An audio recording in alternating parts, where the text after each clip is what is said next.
Aaron, this just playing off of what you were just talking about, it just made me think when we think of sending capacity, because I remember, again, the churches in Kenya were also about going deep and going wide. And it was sort of like these things were simultaneous, or things that you needed to constantly be thinking about simultaneously. You don't just go deep. And I think that's what a lot of, particularly in our tradition, a lot of churches are inclined to do, is try to go deep in discipleship.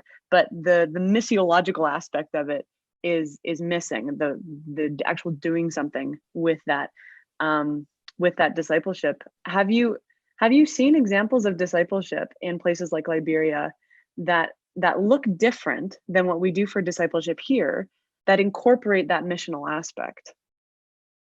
Like, how do they do discipleship differently?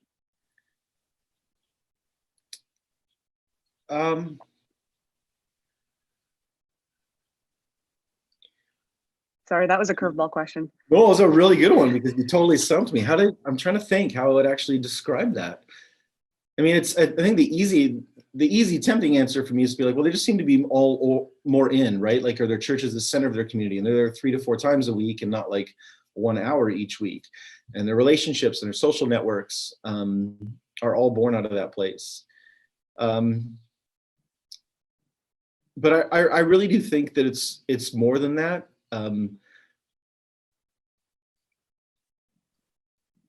I think that their discipleship has more to do with teaching people to love the Lord with all their heart, soul, mind, and strength. And our Christianese about going deep typically means loving the Lord really, really well with all of our mind, and not our heart and soul and strength. And so it doesn't translate into service within our community. It doesn't translate into financial sacrifice. It doesn't translate into having your heart absolutely broken for someone down the street from you who's been hurt in life to the point they would actually upend your apple cart. And I just see them so closely tied to each other relationally that way, that's just worth figuring out together for them. We would do another book study. We would think more deeply about that. And I think particularly in our Reformed tradition, that's actually a little bit of an idol. I think we like to tell ourselves and give ourselves a pass, saying that's been our great contribution in Christian education or in Christian philosophy and thought and systematic theology. But I think we struggle from infobesity. We've got kids who grow up and they're full of knowledge, and then a crisis like this hits, and we finally realized that we've been spiritual couch potatoes for 30 years, and we don't have the spiritual muscles to actually endure hardship. We don't have a theology of suffering.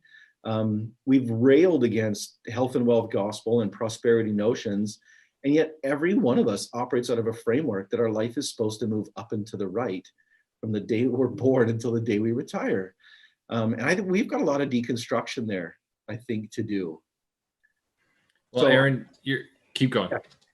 No, so I was just going to say, in terms of discipleship, I think that's it. It is actually more comprehensive in the way that they view their lives, being just wrecked by Jesus. Like, when people are afraid to become Christians because it's going to tear their life apart and not just, be 8 new steps to a better you,